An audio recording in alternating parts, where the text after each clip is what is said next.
así sea en pequeña escala. Han aterrizado los delincuentes porque los delincuentes van, como dicen los gringos, follow the money, como cuando estás investigando un crimen, sigue el dinero, vas a llegar al culpable. Acá lo que ocurre es que los delincuentes van donde está la plata. Y las primeras y principales víctimas de los delincuentes han sido los pequeños mineros. Pequeños mineros a los que han secuestrado a sus familiares para sacarles plata. De ahí pasaron a las extorsiones, y de las extorsiones a robarles el mineral. Tenemos un problema muy serio y lo hemos repetido aquí hasta el cansancio, que es como el que tiene el médico que va a operar un paciente. El ejemplo se ha repetido porque es trillado, ¿no es cierto? Y no tiene idea del diagnóstico. Entonces, ¿cómo diablos va a operar al paciente si no tiene el diagnóstico adecuado, ¿no es cierto? Pero acá pasa algo aún peor que eso. Cuando el diagnóstico que se nos que se nos pretende dar sobre el problema que tenemos delante o la enfermedad, si fuera un caso médico, es falso. Y el falso premeditadamente, ¿no?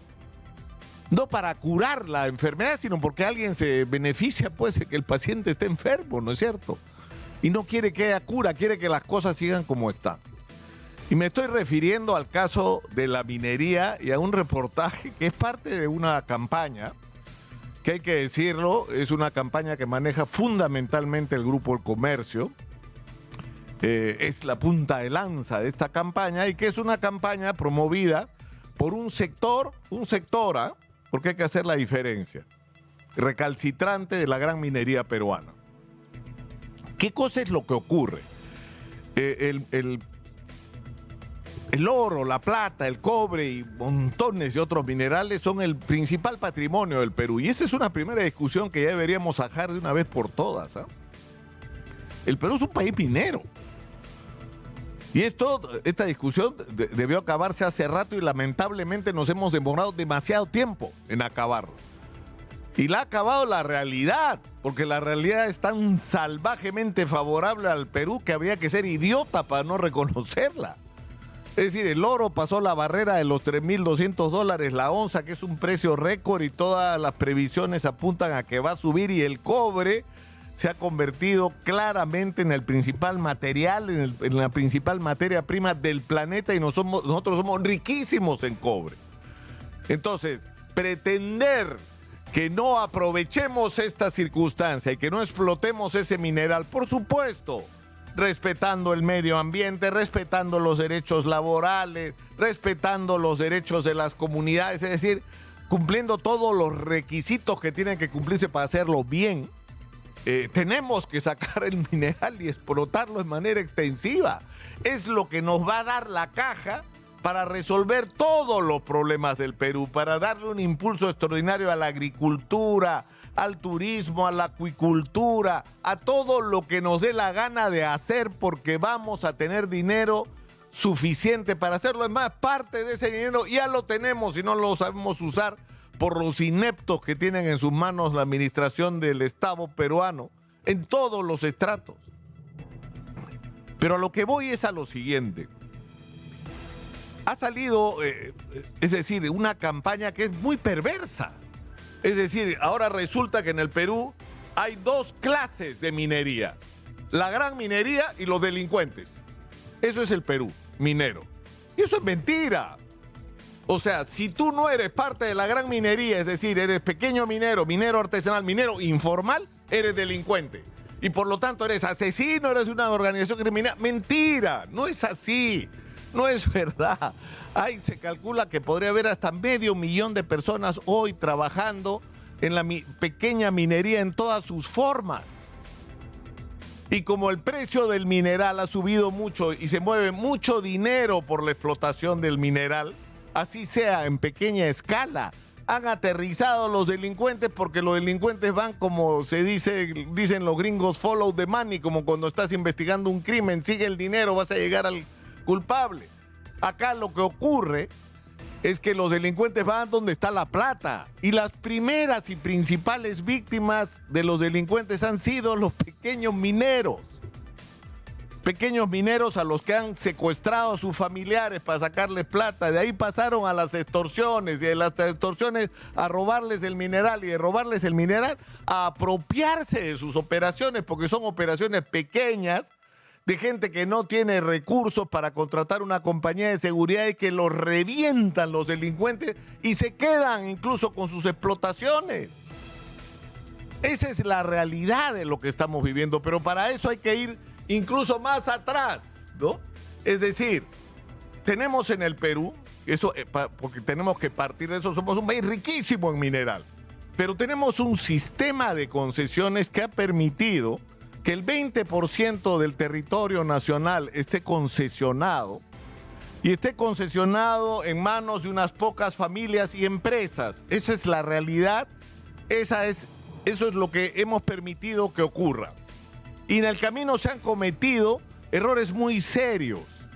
No se ha considerado, como en Canadá, el derecho de propiedad, y en parte de Estados Unidos, de quienes están, porque en el Perú el propietario del subsuelo es el Estado.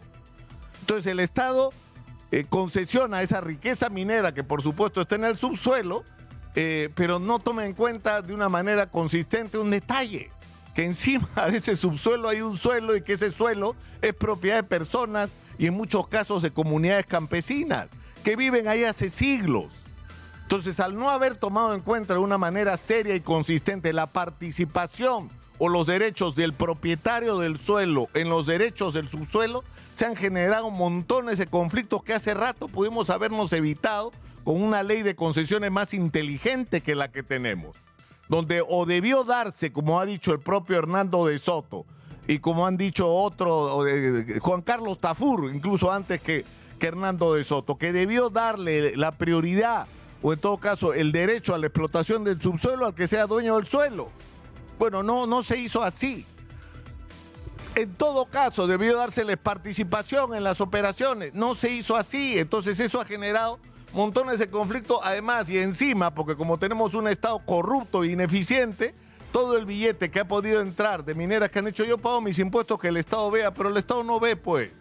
Entonces tiene zonas mineras riquísimas como Patas, donde tienen las peores carreteras del país, donde no hay salud, no hay educación, no hay servicio, es una desgracia simplemente. Y es riquísima la zona. Y eso se ha multiplicado por todo el país, pero y una vez más, hay que hacer diferencias. Hay empresas mineras que se han dado cuenta de que no basta pagar tus impuestos, que tú tienes que comprarte el pleito de la gente y tienes que darle una vida decente a la gente. Y que no basta con otorgar el canon o pagar impuestos, tienes que mojarte para resolver los problemas del entorno en el que estás trabajando, y que tienes que tener una relación que tiene que ir más allá de la relación amistosa. Tienes que ayudar a cambiarle la vida a la gente, ofrecerles la participación en el negocio minero, ayudarlos a que tengan educación para sus hijos, que tengan servicios, que tengan infraestructura, que la presencia de la minería les cambie la vida en el mejor sentido de la palabra. Pero en fin, hay un problema adicional. El 20% del territorio del Perú fácilmente, y me podrán corregir los especialistas, pero más o menos el 20% está concesionado. Porque más del 20% seguramente es minero, es territorio de la cordillera fundamentalmente donde hay mineral.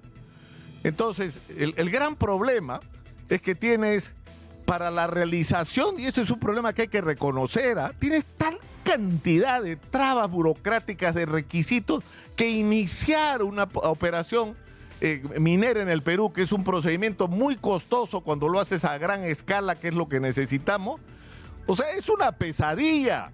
Entonces, en vez de que el Estado facilite los procedimientos para que florezcan las explotaciones mineras, la complica. Eso es verdad, y eso es un factor.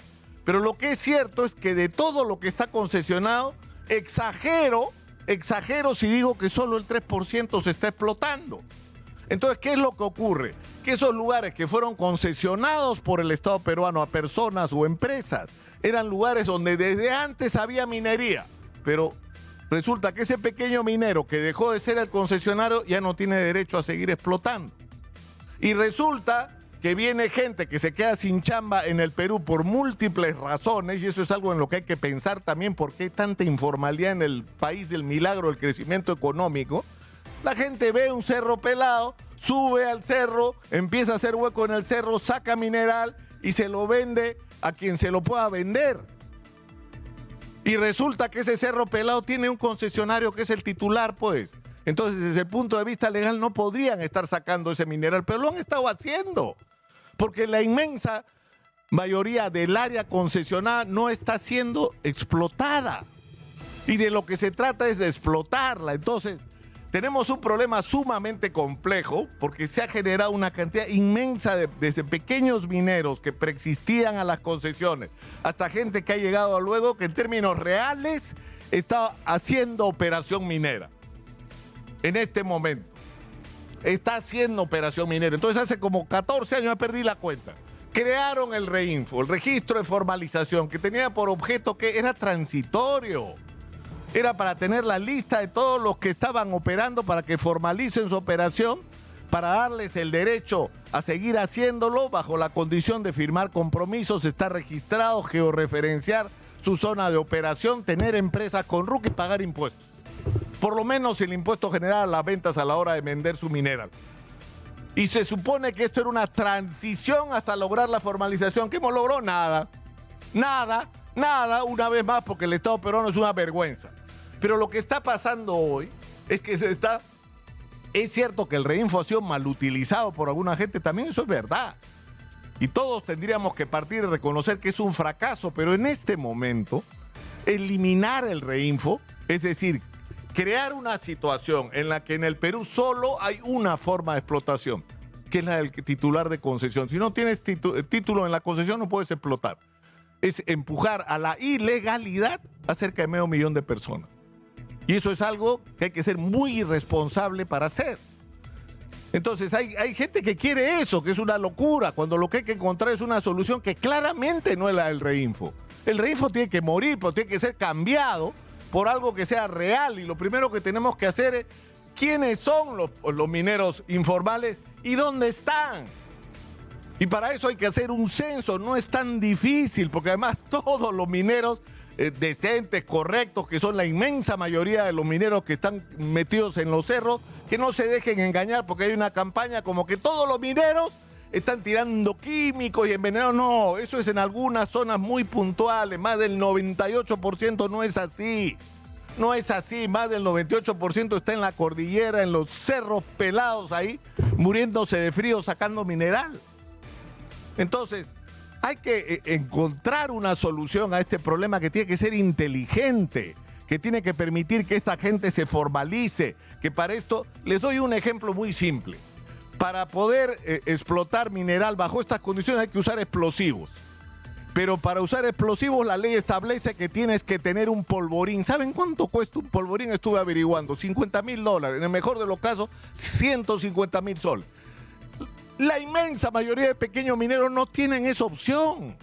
Entonces, ¿qué estás haciendo con ese tipo de legislación? Los obligas a que alguien les venda. ¿Y quién les vende el explosivo? ¿Se ha puesto a preguntar quién les vende? O sea, alguien que lo compró legalmente. Entonces, ¿cómo alguien que lo compró legalmente termina vendiéndolo por debajo de la mesa 3 veces el precio a estos pequeños mineros y exprimiéndolos? Entonces, hay que encontrar soluciones prácticas a problemas como este. Pero lo que no podemos permitir que siga ocurriendo, allá lo de ayer, los mineros de Patás están afiliados a Podemos. ¡Ay, qué horror!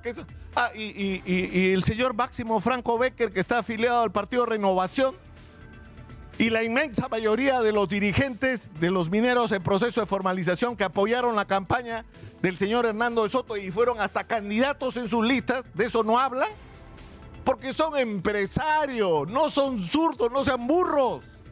Son empresarios, son pequeños empresarios. Uy, tienen unas casas grandazas y tienen camionetas, por supuesto, porque el mineral produce mucho dinero. Y bienvenidos los nuevos ricos. Si esa riqueza proviene del trabajo honesto, decente, esforzado que está haciendo esta gente, ¿qué les pasa? Están tratando de crear una zanja en el Perú entre los ricos y los pobres y no buscar y seguir ese mensaje que está lanzando el Papa León XIV desde Roma, que hay que buscar la manera de encontrarnos para resolver juntos los problemas del país y para beneficiarnos todos juntos del crecimiento y del progreso. ¿Qué les pasa? Es decir, están creando un clima. ¿Qué prefieren? ¿Que se afilien a Renovación, al partido de Hernando de Soto y a Podemos? ¿O que se vayan, no con Antauro Humala, con cosas, porque hay cosas peores que Antauro Humala? Hay cosas peores. No sean ciegos, no sean irresponsables y piensen un poco, por Dios. Esta gente del Grupo del Comercio ha ido a los mejores colegios, de las mejores universidades, ha comido de la mejor comida, se ha graduado afuera. ¿Para qué? ¿Para esto? ¿Para actuar como si simplemente no hubieran pasado ni por el colegio? Porque no entienden lo que está pasando en su propio país o no quieren entender por defender algunos privilegios, entendiendo la defensa de esos privilegios en el peor sentido de la palabra. Lo que hay que hacer es abrir los brazos, no mostrarle el puño a esta gente y juntos enfrentar a los delincuentes que los están amenazando a todos. ¿No se dan cuenta? Yo creo que sí a veces. Yo creo que sí, pero el Perú que ellos quieren no es el Perú que quiere la inmensa mayoría de peruanos. Ahí lo dejo por hoy y los espero a la salida, como dicen en el colegio.